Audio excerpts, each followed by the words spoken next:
नमस्कार, मेरा नाम है जयंती झा और आप देख रहे हैं राष्ट्रीय समाचार। फिलहाल एक बहुत बड़ा मुद्दा उफान मार रहा है और ये मुद्दा है बिहार से जुड़ा हुआ। बिहार में कर्पूरी ठाकुर महत्व रखते हैं। सिर्फ बिहार में ही नहीं बल्कि उस हर राज्य में कर्पूरी ठाकुर का महत्व है जहां समाजवाद की राजनीति को बढ़ाया गया या प्रेरणा मिली कि समाजवाद की राजनीति किसको कहते हैं। वंशवाद से दूर रहे एक बहुत साधारण नेता, आखिर बिहार विधानसभा चुनाव में उनकी चर्चा क्यों हो रही है? बिहार विधानसभा चुनाव जिसका बिगुल फूंका जा चुका है। 6-11 नवंबर को चुनाव होने हैं, 14 नवंबर को नतीजे सामने आ जाएंगे। क्या बिहार चुनाव की तकदीर अब कर्पूरी ठाकुर के इतिहास से लिखी जाएगी? आज समस्तीपुर में प्रधानमंत्री नरेंद्र मोदी थे और उन्होंने मंच से जिस तरीके से अलग अलग बातों का ऐलान किया, अलग अलग मुद्दों पर बात की, एनडीए का शक्ति प्रदर्शन हुआ, ये तो एक मुद्दा था ही। लेकिन जैसे ही समस्तीपुर प्रधानमंत्री मोदी पहुंचते हैं, सबसे पहले अगर वो कहीं जाते हैं तो वो होता है कर्पूरी ठाकुर का पैतृक गांव, जहां जाकर उन्होंने कर्पूरी ठाकुर को श्रद्धांजलि दी। कर्पूरी ठाकुर जिन्हें भारत रत्न से सम्मानित किया जा चुका है, अब एनडीए खासकर बीजेपी कर्पूरी ठाकुर को महत्वपूर्ण मुद्दा बनाने में लग चुकी है। अब ये कितना काम आएगा?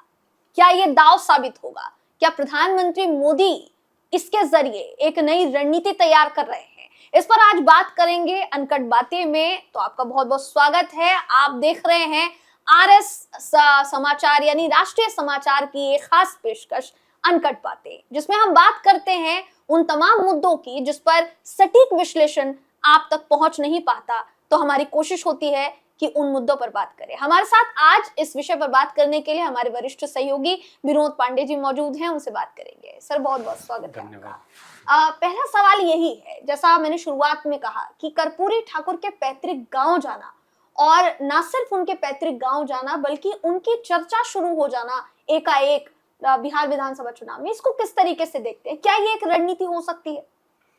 देखिए जयंती जी, कर्पूरी ठाकुर भारतीय राजनीति में सुचिता और सादगी के प्रतीक हैं, पर्याय हैं।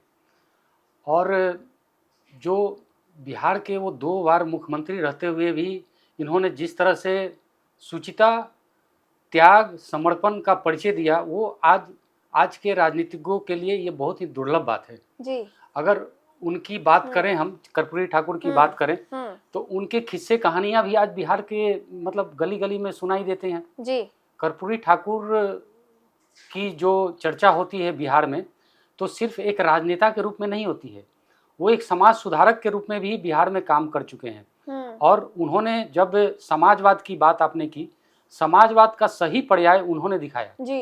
कर्पूरी ठाकुर के बारे में एक छोटी सी मैं घटना का उल्लेख करता हूँ, आपकी चर्चा को आगे बढ़ाएंगे जी। एक बार जब पहली बार वो बिहार के जब मुख्यमंत्री बने तो उनका पॉकेट फटा हुआ था, उनका जो जेब था वो जेब फटा हुआ था। तो उनकी मीटिंग में चंद्रशेखर सिंह बैठे हुए थे और कई वरिष्ठ नेता बैठे हुए थे। उनकी नज़र पड़ गई कर्पूरी ठाकुर के पॉकेट पर कि उनका जेब फटा हुआ है जी।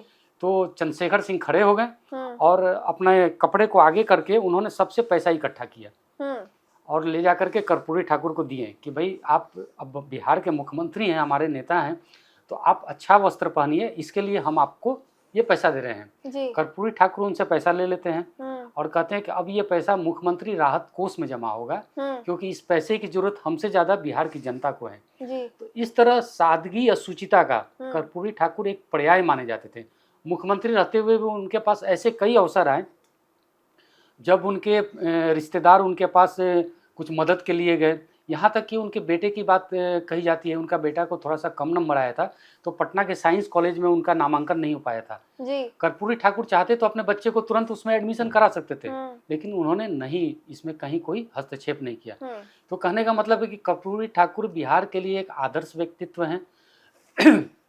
उनकी जाति जो भी हो, पिछड़ी जाति से वो आते थे और आज के समय में भी वो उतने ही प्रासंगिक हैं जितने वे पहले प्रासंगिक रहे हैं।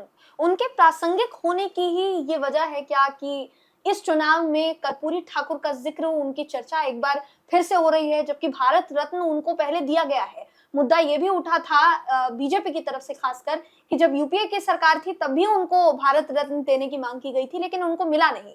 और जब एनडीए की सरकार में उनको भारत रत्न दिया गया तो बीजेपी ने निशाना साधना कहीं ना कहीं शुरू कर दिया था। क्या इसको एक बड़ा मुद्दा बनाने की कोशिश में जो है प्रधानमंत्री मोदी या बीजेपी जो है वो जुट गई है?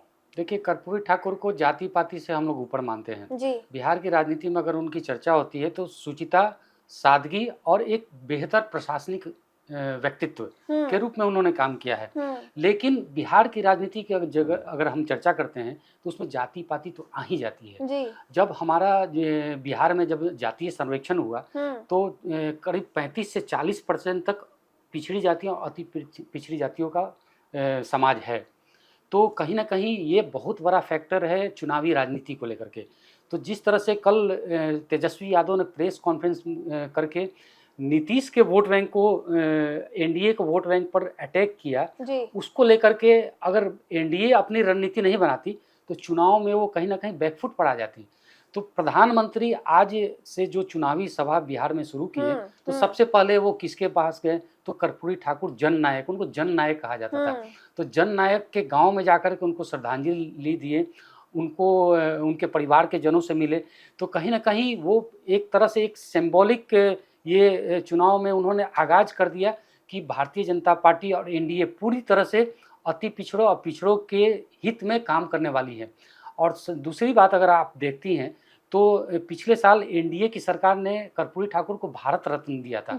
भारत रत्न देकर के कर्पूरी ठाकुर को के बिहार की राजनीति में एक बहुत ही बड़ा संकेत दिया था। अगर मनमोहन सिंह की सरकार बनी थी, 10 साल वो सरकार में रहे और लालू यादव चाहे जितने भी पिछड़ी जाति के नेता हैं बिहार में, उन्होंने कर्पूरी ठाकुर के नाम पर राजनीति तो खूब किया लेकिन कर्पूरी ठाकुर को सम्मान देने का काम नहीं किया। वो काम एनडीए ने किया है। अब चुनाव के वक्त में है तो निश्चित रूप से वो लोग चाहेंगे इसका लाभ भी उठाएं। तो ये कहीं ना कहीं मास्टर स्ट्रोक था नरेंद्र मोदी का, प्रधानमंत्री का, भारतीय जनता पार्टी के पक्ष में अति पिछड़ी और पिछड़ी जातियों को मोड़ने के लिए। प्रधानमंत्री नरेंद्र मोदी ने आज अगर आप देखेंगे तो बहुत से मुद्दों पर बात की है, लेकिन एक बड़ा मुद्दा उनकी तरफ से जो बयान में भी उनके शामिल था, जिसमें जब तेजस्वी यादव ने मीडिया से बात करते हुए पटना एयरपोर्ट पर ये कहा कि फैक्ट्री लगाएंगे गुजरात में और वोट चाहिए बिहारियों का, तो इसके जवाब में कहीं ना कहीं एक बयान प्रधानमंत्री मोदी का माना जा रहा है जिसमें उन्होंने कहा कि ये जो भीड़ समस्तीपुर में आई है ये शायद मैं गुजरात में जुटा नहीं पाता। ये एक बड़ा संदेश देने की कोशिश नहीं की है प्रधानमंत्री मोदी ने। बिल्कुल जयंती जी, आपने सही कहा। कल से बिहार का लोक पर्व छठ पर्व शुरू हो जाएगा जी। और प्रधानमंत्री नरेंद्र मोदी के कार्यक्रम में बहुत बड़ी संख्या में महिलाओं का आना इस बात का संकेत है कि नीतीश कुमार ने जो जीविका दीदी करके जो ये कार्यक्रम चलाया, जो योजना शुरू की, उसका काफी बड़ा इफेक्ट बिहार के चुनाव पर पड़ने वाला है। क्योंकि जीविका दीदी को ही तेजस्वी यादव भी साधने की कोशिश कर रहे हैं। वो कह रहे हैं कि जो मानदेय दिया जाता है, नीतीश सरकार ने जो मानदेय दिया उसी मानदेय को वो फिक्स वेतन के रूप में 30,000 रुपया करने की बात कर रहे हैं। तो कहीं ना कहीं महिलाओं को टारगेट महागठबंधन भी कर रहा है। तो प्रधानमंत्री का ऐसा कहना कि ये भीड़ मैं वहाँ नहीं जुटा पाता, वो भीड़ मुझे बिहार में दिखाई दे रहा है, तो कहीं ना कहीं महिलाओं को अपने तरफ लुभाने की ये कोशिश है। और भारतीय जनता पार्टी ने कहीं ना कहीं बिहार में भी रोजगार का काफी प्रबंध करने का ऐलान किया है। ये मखाना बोर्ड का गठन करना अभी चुनाव के ठीक पहले ये भी कहीं ना कहीं एनडीए के पक्ष में जा रहा है। और दूसरी बात कि कुछ महीना पहले भी प्रधानमंत्री जब बिहार गए थे तो उन्होंने बहुत बड़ी बड़ी योजनाओं की शुरुआत की थी। कहलगांव में जो अडानी को जो जमीन दिया गया फैक्ट्री लगाने के लिए, तो रोजगार सृजन के लिए एनडीए तो प्रयास कर ही रही है। तेजस्वी जो ये कह रहे हैं कि जमीन नहीं है तो रोजगार पैदा नहीं हो सकता है, जो अमित शाह के बयान पर वो पलटवार किए थे, लेकिन भारतीय जनता पार्टी ने इसके लिए प्रयास शुरू कर दिया है और उसका रिजल्ट कहीं ना कहीं ये चुनाव में दिखने वाला है। आपने मखाना बोर्ड की यहाँ पर बात की कि प्रधानमंत्री नरेंद्र मोदी ने कहीं ना कहीं उसको लेकर बहुत एक बड़ा मुद्दा जो है बीजेपी की तरफ से बनाया भी जा रहा है, लेकिन एक आरोप जो विपक्ष की तरफ से काफी पहले लगाया गया था, खुद राहुल गांधी बिहार गए और वहां मखाना की खेती करने वाले किसानों से वहां जाकर वो मिले, आपको याद होगा वो घटनाक्रम जिसमें राहुल गांधी का ये एक वीडियो वायरल होता है जिसमें वो किसानों से बात करते हुए नजर आ रहे हैं और किसान उन्हें ये बताते हैं कि मखाना का वो जो कीमत है वो ठीक से नहीं मिल पा रहा है। तो क्या इन आरोपों में कहीं आपको दम जो है वो नजर आता है या सिर्फ और सिर्फ माहौल बनाने की एक कोशिश नहीं, मात्र है? देखिए, कांग्रेस भी इस देश की पार्टी है, कांग्रेस भी मुद्दे उठाती है, मुद्दों की राजनीति करती है। तो कांग्रेस नेता ने अगर मखाना की बात कही तो भारतीय जनता पार्टी और नीतीश कुमार की सरकार ने वो मखाना बोर्ड बना दिया। तो कहीं ना कहीं इसमें जनता का तो हित छिपा हुआ है। जी। मुद्दा अगर विपक्ष उठा रहा है, विपक्ष का भी हम्म। काम है कि जनता से जुड़े हुए मुद्दे को उठाए। जी। राहुल गांधी ने मुद्दा उठाया, जी। फिर नीतीश कुमार ने मखाना बोर्ड बनाने की घोषणा की, प्रधानमंत्री ने घोषणा की और उस दिशा में काम शुरू हो गया। तो राजनीतिक दलों का काम ही है कि वो जनता के मुद्दे उठाएं। भले ही कांग्रेस ने मुद्दा उठाया, लेकिन इसका श्रेय अब नीतीश कुमार और एनडीए की सरकार को मिल रहा है। मतलब इनडायरेक्ट तौर पे ऐसा हुआ कि मुद्दा उठाया गया विपक्ष की तरफ से, लेकिन मौका लपक लिया एनडीए ने, ये कहा जा बिल्कुल, सकता ये है। मौका लपकने की ही बात है। नहीं तो बहुत पहले भी इसका मखाना बोर्ड जी, का गठन हो बिल्कुल, सकता था। बिल्कुल। आज मखाना जो है, बिहार का जो मखाना है, सदियों सैकड़ों में सालों से वहाँ खेती हो रही है मखाना की, बहुत वर्षों से हो रही है खेती, लेकिन मखाना की तरफ लोगों का ध्यान नहीं गया। अब मखाना को लेकर के रिसर्च हो रहा है, तो पाया जा रहा है कि उसमें कैल्शियम का भंडार है और यहाँ तक कि अभी जो हाल में जो रिसर्च हुए हैं उसमें कैंसर को भी ठीक करने का तत्व पाया गया है। अब सरकार इस दिशा में भी शोध कर रही है, रिसर्च कर रही है। तो जो किसान जो उगा रहे हैं, अगर उनको सही कीमत नहीं मिल रहा है तो ये चिंता की बात है और राजनीतिक दल इस मुद्दे को उठा रहे हैं, उस पर कार्रवाई हो रही है। तो ये जनता के हित का कार्य है, जनता के हित का कार्य है। एक सबसे बड़ा मुद्दा आज रहा जिसमें बयान जो है प्रधानमंत्री नरेंद्र मोदी का था, वो बयान था लालटेन को लेकर, जिसमें उन्होंने बहुत ही रोचक सी गतिविधि कराई अपने सामने बैठी जितनी भी जनता थी उनसे, और सबसे कहा कि आप अपने मोबाइल का टॉर्च जो है वो जलाइए। सुबह के उजाले में, दोपहर के उजाले में ये टॉर्च जलाने की प्रक्रिया जो है वो की गई और ये कहा गया कि जब उजाला है पहले से ही तो लालटेन की क्या जरूरत है। मतलब आपको ऐसा नहीं लगता कि अभी प्रधानमंत्री मोदी के समस्तीपुर में ये जो जनसभा है इसको बहुत इंपॉर्टेंट तौर पर देखा जा रहा था, बहुत ही जरूरत थी इसकी, क्योंकि सब इंतजार कर रहे थे कि प्रधानमंत्री मोदी कब इस तरीके से उतरते हैं चुनावी मैदान में, और पहला ही स्ट्रोक उन्होंने ये बयान के जरिए जो है वो दिया है। इसका जवाब देना शायद मुश्किल हो जाएगा थोड़ा। देखिए, प्रधानमंत्री का ये जो स्टाइल है, पब्लिक से कनेक्ट होकर के जो वो भाषण देते हैं, जी, उनका महागठबंधन को लठबंधन उन्होंने कहा, जो लोकप्रिय उनका शैली है, उस अंदाज में आज उन्होंने प्रचार का श्री गणेश किया है बिहार में। 90 से लेकर के 2005 तक जो लालू यादव का जो शासनकाल बिहार में रहा, लोग विपक्ष, जब वो सरकार में थे लालू यादव, तो विपक्ष का यही वार होता था कि लालू यादव ने जो उनका चुनावी सिंबल था लालटेन, वो बिहार को लालटेन युग में ले गए हैं। न बिहार की प्रगति हुई, न ही बिहार आगे बढ़ा, हर क्षेत्र में बिहार पिछड़ता चला गया। तो ये भारतीय जनता पार्टी का पंचिंग लाइन है कि अगर आप तेजस्वी को मौका देते हैं तो फिर से लालटेन युग में चले जाएंगे। लेकिन जब से केंद्र में भारतीय जनता पार्टी की सरकार बनी तो सबसे पहले बिजलीकरण को ध्यान में दिया गया। बिहार के जितने भी गांव हैं वहाँ बिजली पहुंचाने का काम किया गया, नल से जल का ये काम हुआ। मतलब कहने का मतलब कि जब 2005 में नीतीश कुमार की सरकार बनी तब से लेकर के 20 साल का समय काफ़ी होता है, तो बिहार में काफ़ी बदलाव भी आया है। तो प्रधानमंत्री का ये पंच जो है कि मोबाइल से टर्च जला करके कहा कि लालटेन युग की ओर नहीं लौटना है, मतलब फिर से आप लालू राज को वापस नहीं लाए, इसका उन्होंने एक कम्युनिकेशन किया, जनता को संदेश दिया, जनता को संदेश देने का काम किया उन्होंने।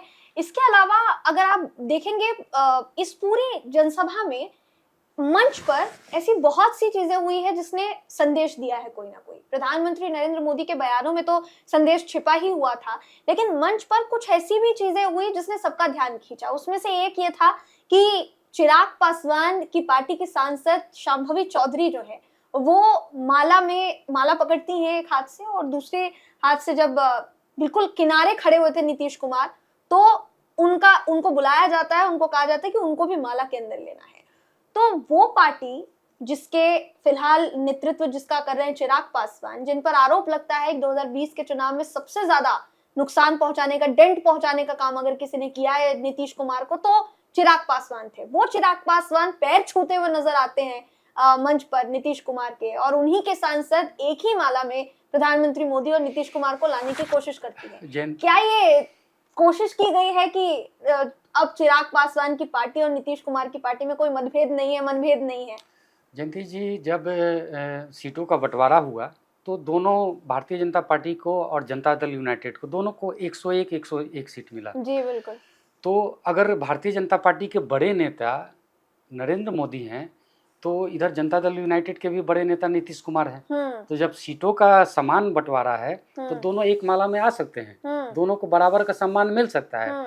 तो जो शांभवी चौधरी ने जो ये किया वो एक तरह से ये बताने का भी सिंबल था कि दोनों नेता हमारे लिए बिहार में बराबर हैं। भारतीय जनता पार्टी के नरेंद्र मोदी और जनता दल यूनाइटेड के नेता नीतीश कुमार दोनों समान हैं। कल का जो प्रेस कॉन्फ्रेंस था, तेजस्वी यादव और कांग्रेस का जो अशोक गहलोत प्रेस कॉन्फ्रेंस किए थे, उसमें उन्होंने साफ साफ संकेत दिया कि अब हम सब मिल करके चुनाव लड़ रहे हैं। और अगर ये मंच से चिराग पासवान हो चाहे ये नीतीश कुमार हो, अगर ये संदेश जाता कि ये अभी भी एक नहीं हुए, उसका नुकसान हो सकता है। तो भारतीय जनता पार्टी एनडीए ने मिल करके वही संकेत दिया, वही संदेश दिया जनता को कि जो कल तेजस्वी यादव ने कांग्रेस और दूसरे दलों के साथ मिल करके दिया। तो ये चुनावी राजनीति में ये करना इनके लिए जरूरी भी था, क्योंकि अब वो जनता के बीच में जा चुके हैं। जनता को इससे कोई मतलब नहीं है कि आपके अंदर क्या खटपट चल रहा है। जनता अगर एक नहीं देखेगी इन लोगों को, गठबंधन को चाहे एनडीए को, तो उसका नुकसान उनको चुनाव में उठाना पड़ सकता है। इसलिए आज का जो मंच पर जो भी प्रकटीकरण हुआ है वो कहीं ना कहीं जनता को एक संदेश देने की कोशिश थी कि हम अब एक हैं और एक साथ होकर के चुनाव लड़ रहे हैं। विनोद जी, यहाँ एक सवाल और उठता है कि जनता को संदेश बेशक दिया गया, लेकिन अभी भी ये बात, इसको लेकर कहीं ना कहीं बीजेपी के अंदर खाने भी एक तरीके से असमंजस की स्थिति है, जो आरोप विपक्ष की तरफ से लगाया जा रहा है कि आखिर मुख्यमंत्री कौन होगा चुनाव बाद। क्योंकि महागठबंधन बार बार यही कह रहा है, जो हमने पिछले अनकट के एपिसोड में भी चर्चा की थी, कि महागठबंधन की तरफ से उनका मुख्यमंत्री का चेहरा तेजस्वी को घोषित कर दिया गया है, उप मुख्यमंत्री भी मुकेश सहनी को घोषित कर दिया गया है। लेकिन यहाँ अभी तक अमित शाह के बयान और इतर जितने भी नेता हैं उनके बयान में कहीं ना कहीं जमीन आसमान का फर्क नजर आ रहा है। ऐसा क्यों? अभी जो आज से चुनावी माहौल शुरू हुआ है, मतलब कि प्रचार का एक बॉम्बार्डिंग चालू हो गया है। अब ये प्रचार का जो सिलसिला आगे बढ़ते जाएगा उससे चीजें भी स्पष्ट होते जाएगी। आज प्रधानमंत्री के मंच पर जो भी स्थिति बनी उससे साफ हो गया है कि कहीं ना कहीं नीतीश कुमार ही बिहार के अगले मुख्यमंत्री बनेंगे। आप देखिए, नरेंद्र मोदी के साथ उनको माला में एक साथ लिया गया और जिस तरह से नीतीश कुमार ने आक्रामक होकर के वहाँ अपनी बातें रखी और जिस तरह से वो मंच पर नजर आए, उससे कहीं ना कहीं ये लगता है कि नहीं, नीतीश कुमार ही अगले मुख्यमंत्री होंगे।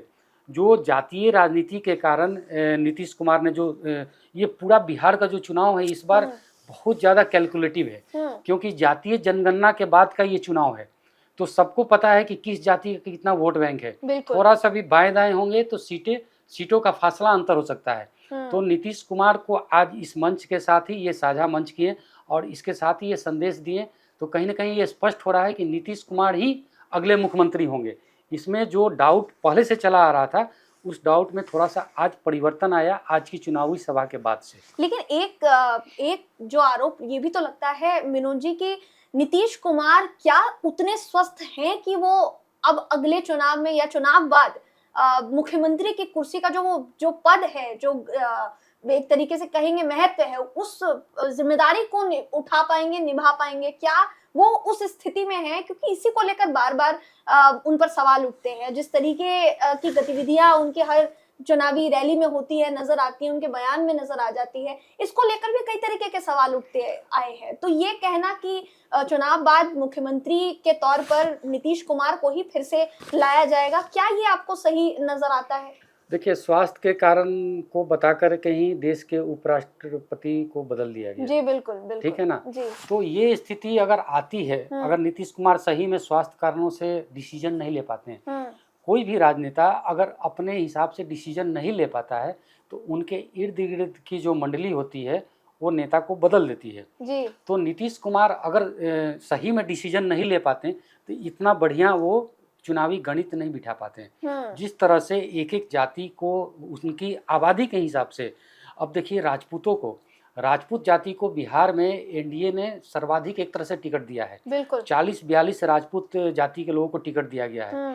तो कहीं ना कहीं जो जातीय सर्वेक्षण आया है उसमें राजपूत जाति की संख्या बताई गई होगी। सवर्णों में अगर सवर्णों में सबसे ज़्यादा टिकट दिया गया है तो राजपूत जाति को दिया गया। दूसरी ओर जो महागठबंधन है उसने मात्र 5 राजपूत जाति के लोगों को टिकट दिया है जी। लेकिन यादवों की संख्या उनमें 40-42 है। जी, तो वो भी अपने जातीय समीकरण को बैठा करके चुनाव लड़ रहे हैं। हाँ, और इधर भी समीकरण बैठाया गया है।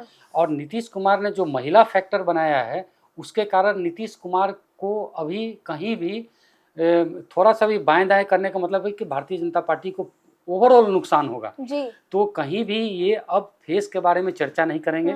ये नीतीश कुमार के नेतृत्व में चुनाव लड़ रहे हैं और नीतीश कुमार को ही मुख्यमंत्री बनाएंगे अगला। इस हिसाब से अब ये चुनावी मैदान में उतर चुके हैं। एक चर्चा और है और वो है बहुत ही अहमियत रखने वाले शख्स की या राजनेता की, जो उत्तर प्रदेश के मुख्यमंत्री हैं योगी आदित्यनाथ जी। इनको लेकर ये कहा जा रहा है कि जिस तरह से अमित शाह या प्रधानमंत्री मोदी, केंद्रीय मंत्री अमित शाह और प्रधानमंत्री मोदी का दौरा हो रहा है बिहार में, लोग चाहते हैं, जनता चाहती है कि योगी आदित्यनाथ भी उसी पेस के साथ चुनावी मैदान में उतरें और उसी जोश के साथ कहीं ना कहीं जनता को देखने का मौका मिले, सुनने का मौका मिले, क्योंकि लॉ एंड ऑर्डर को लेकर बिहार में अक्सर सवाल उठते आए हैं। तो योगी मॉडल क्या बिहार में इस बार के चुनाव बाद देखा जाएगा? क्योंकि बिहार की जनता भी चाहती है कि लॉ एंड ऑर्डर उसी तरीके से सुधरे जैसे यूपी में जो है वो सुधर रहा है।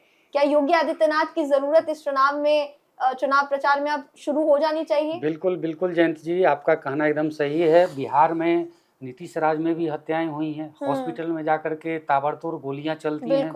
तो कहीं न कहीं लॉ एंड ऑर्डर का तो सवाल है ही।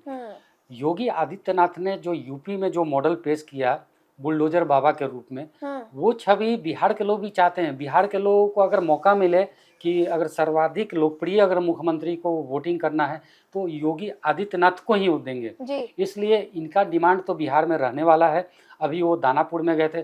दानापुर में एक बाहुबली व्यक्ति भारतीय जनता पार्टी के सामने है, वहाँ से रीतलाल यादव जेल में रह करके चुनाव लड़ रहा है। उनके भाइयों ने चुनाव का पूरा जिम्मा उठा के रखा है। अब वहाँ पर भारतीय जनता पार्टी ने एक कद्दावर नेता रामकृपाल यादव को चुनाव में लड़ा है, लेकिन रामकृपाल यादव का अभी तक का जो सीन बन रहा था योगी आदित्यनाथ के आने से पहले तक का एक तरफा बन रहा था। लेकिन आदित्यनाथ के आने के साथ ही जो यादव समाज था वो गोल बंद होकर के सीधे रामकृपाल यादव के तरफ जाने लगता है, जाते हुए दिखाई देता है। तो कहीं ना कहीं योगी आदित्यनाथ का बिहार के चुनाव में भी काफी इम्पैक्ट है। पड़ोसी राज्य है, काफी जिले गोरखपुर के वो रहने वाले हैं जी। तो गोरखपुर से बिहार के कई जिले सटे हुए हैं। और अगर यूपी मॉडल को लेकर के योगी आदित्यनाथ आते हैं तो एक तो लॉ एंड ऑर्डर की बात होगी, दूसरा डेवलपमेंट की भी बात होगी। योगी आदित्यनाथ ने यूपी को पिछले कुछ समय में बहुत आगे बढ़ाया है, इन्वेस्टमेंट करवाया है। तो उनकी लोकप्रियता बिहार में भी उतनी है जितना वो देश के दूसरे हिस्सों में लोकप्रिय हैं। जी, एक बात बहुत अहम है और अहमियत रखती है और आज प्रधानमंत्री नरेंद्र मोदी ने भी भाषण में उसका जिक्र किया और ये कहा कि बिहार में ज्यादा से ज्यादा निवेश करने के लिए जितने निवेशक हैं वो उत्सुक हैं और फैक्ट्रियां लगाने के लिए निवेशक जो है वो उत्सुक है। एक तरफ उनकी तरफ से ये कहा जाता है, दूसरी तरफ तेजस्वी की तरफ से आरोप जो है वो लगाया गया कि प्रधानमंत्री मोदी कहते हैं कि फैक्ट्रियां लगेंगी, अमित शाह जी कहते हैं कि फैक्ट्री लगाने के साधन नहीं है। तो क्या यहाँ हो सकता है कि आगे चलकर इस मुद्दे पर विपक्ष जो है वो बोल्ड हो जाए और यहाँ जो है पलड़ा जो है वो थोड़ा कम भारी हो? हालांकि प्रधानमंत्री मोदी ने जिस तरीके से कहा कि ज्यादा से ज्यादा फैक्ट्रियां लगाने की कोशिश जो है वो एनडीए की सरकार में होगी आगे और ज्यादा अफसर जो है वो लाए जाएंगे, क्या इसकी संभावना आपको नजर आ रही है बिहार जैसे राज्य में जहां अभी विकास अगर देखा जाए कायदे से तो बहुत होना अभी भी बाकी है? देखिए, बिहार का जो भौगोलिक परिस्थिति है उसके हिसाब से जो यहाँ का जो जमीन है जी। वो दुनिया के सबसे उपजाऊ जमीन में से माना जाता है। बिल्कुल। तो पूरा बिहार खेती प्रधान राज्य है जी। तो उद्योग तो वहीं लगता है जहाँ ज़्यादातर उद्योग वहीं लगाए जाते हैं जहाँ जमीन, जैसे गुजरात की हम बात करते हैं तो गुजरात में जो कच्छ का इलाका है वो बंजर भूमि बहुत सारा, बहुत हम्म। बड़े पैमाने पर बंजर भूमि है, जिसका नरेंद्र मोदी ने बहुत ही बेहतरीन उपयोग किया और सोलर एनर्जी के लिए, चाहे पवन चक्की के लिए उसका इस्तेमाल किया गया। लेकिन बिहार में ऐसे खराब भूमि का कहीं गुंजाइश नहीं है। बिहार की भूमि के बारे में कहा जाता है कि अगर आप गेहूं का दाना छींट देंगे तो वहाँ पौधे उग जाएंगे। मतलब इतनी उपजाऊ, गंगा का तो जो मैदानी इलाका है काफ़ी उपजाऊ जमीन है। लेकिन उसके बावजूद भी उद्योग की काफ़ी संभावना है। जैसे कृषि आधारित उद्योग, उसके लिए जो चीनी मिलें हैं, वो चीनी मिलें बंद हैं, उसको भी शुरू किया जाता है। प्रधानमंत्री ने कहा भी है कि हम उद्योगों पर ध्यान देंगे। अमित शाह का भी इशारा है कि हम तो कर ही रहे हैं, लेकिन थोड़ा सा हमारे लिए ज़मीन का अड़चन आ रहा है। नहीं तो हम बिहार को भी गुजरात की तरह औद्योगिक राज्य बनाना चाहते हैं जी। उनकी मंशा है और उसकी दिशा में प्रयास भी हो रहे हैं। जो बड़े बड़े उद्योग लाए जा रहे हैं, जैसे अडानी के माध्यम से जो आया, तो कहीं ना कहीं बिहार के बेहतरी का वो प्रयास है। तो जमीन का तो इशू है, लेकिन जमीन का ही सिर्फ इशू है ऐसा भी नहीं है। एक मेरा आखिरी सवाल आपसे होगा कि आज समस्तीपुर में शुरुआत हुई और समस्तीपुर से कहीं ना कहीं एक तरीके से देखा जाए तो बहुत ही बोल्ड तरीके से जो शुरुआत की गई है बीजेपी की तरफ से, इसको एक बड़ी शुरुआत के तौर पर देखा जा रहा है जो जान आगे लेकर आ सकता है एनडीए की रणनीति में। क्या इसके बाद उत्तर बिहार एक ऐसा वर्ग हो जाएगा बिहार का जो इस चुनाव में एनडीए के लिए फलदायक साबित होगा, लाभदायक साबित होगा? देखिए, पूरे बिहार में ही प्रधानमंत्री की अलग अलग जिलों में सभाएं होने वाली है। प्रधानमंत्री का कहीं भी अगर कार्यक्रम होता है तो उसके पीछे 4-5 राज्य, 4-5 जो जिले हैं वो इफेक्टेड होते हैं, क्योंकि प्रधानमंत्री एक तरह से बिहार के लिए बहुत ही रोल मॉडल टाइप के हैं। जो बड़े बड़े नेता हैं, जो मास लीडर हैं, उसमें प्रधानमंत्री नरेंद्र मोदी का ये नाम आता है। तो आज अमित शाह शाहाबाद क्षेत्र में भी थे, फिर बाद में वो सिवान में भी जाकर के कार्यक्रम किया और बोले कि भाई 100 शहाबुद्दीन भी आप लोगों का कुछ बिगाड़ नहीं सकता है। कहने का मतलब कि पूरा अगर आपराधिक वारदातों की अगर हम स्थिति देखते हैं तो जो बिहार का जो उत्तर बिहार का जो इलाका है वो किसी समय में काफ़ी चर्चित हुआ करता था बाहुबलियों की वजह से। तो प्रधानमंत्री ने ही भी उत्तर बिहार में जाकर के सभा करते हैं, अमित शाह भी जाते हैं, सिवान साइड में जाते हैं, फिर से उधर शाहाबाद में भी जाते हैं। तो कहीं ना कहीं इन लोगों ने बॉम्बार्डिंग शुरू कर दिया है और बताया है कि हमारी प्राथमिकता में बिहार का विकास है और लॉ एंड ऑर्डर है। ये दो चीज़ को लेकर के वो चलेंगे। जातीय राजनीति तो करना ही पड़ेगा और वो उस हिसाब से उन्होंने टिकट का भी बंटवारा किया है और कर्पूरी ठाकुर का दाव खेल करके कहीं ना कहीं वो अति पिछड़ी जातियों में सेंधमारी की कोशिश तो कर ही रहे हैं और इसका फ़ायदा भी उनको बीजेपी को मिलेगा, क्योंकि जो लड़ाई है पूरी तरह से महागठबंधन और एनडीए के बीच में अब दो तरफी लड़ाई हो गई है। अभी तक कुछ समय पहले तक प्रशांत किशोर कहीं दिखाई भी दे रहे थे, लेकिन अभी प्रशांत किशोर एकदम साइड हो गए हैं और ये कुछ उम्मीदवारों के आधार पर वो कहीं कहीं वो किसी पार्टी को नुकसान कर सकते हैं, लेकिन पूरा लड़ाई ये दो तरफा हो गया है और ये कांग्रेस, तेजस्वी राजद और इधर जदयू और भारतीय जनता पार्टी, ये पूरा आमने सामने की लड़ाई बिहार में शुरू हो गई। तो ये जो लड़ाई है बिहार विधानसभा चुनाव की, ये एनडीए वर्सेस महागठबंधन की लड़ाई अब जाकर हुई है, क्योंकि कुछ समय पहले तक जैसा विनोद जी ने कहा कि लग रहा था कि त्रिकोणीय मुकाबला है, लेकिन अब धीरे धीरे ये दो तरफा मुकाबले में तब्दील होता जा रहा है, बदलता जा रहा है। हम यहाँ जिस तरीके से मुद्दों को आपके सामने लेकर आते हैं, आज उसी तरीके से अनकट बातें में हमने बात की, चर्चा की कि उत्तर बिहार जहां से शुरुआत हो चुकी है, बिहार चुनाव के चुनावी बिगुल को जो है फूंका जा चुका है, क्या वो एक बड़ा फैक्टर बन जाएगा, क्या वो एक मास्टर स्ट्रोक कहलाएगा? इस पर आज के अनकट बातें में हमारे साथ विनोद जी ने चर्चा की और तमाम सवालों के जवाब बड़ी ही बाखूबी से उन्होंने दिए। तो बहुत बहुत धन्यवाद आपका, जो आपने समय दिया और इतने अच्छी तरीके से जनता को, दर्शकों को समझाया। आज के अनकट बातें में बस इतना ही। अगले अनकट बातें के एपिसोड में कोशिश करेंगे कि फिर एक बार बिहार चुनाव से जुड़ा कोई ऐसा ही विषय, कोई ऐसा ही मुद्दा आप तक लेकर आए। फिलहाल हमें इजाजत दीजिए। नमस्कार।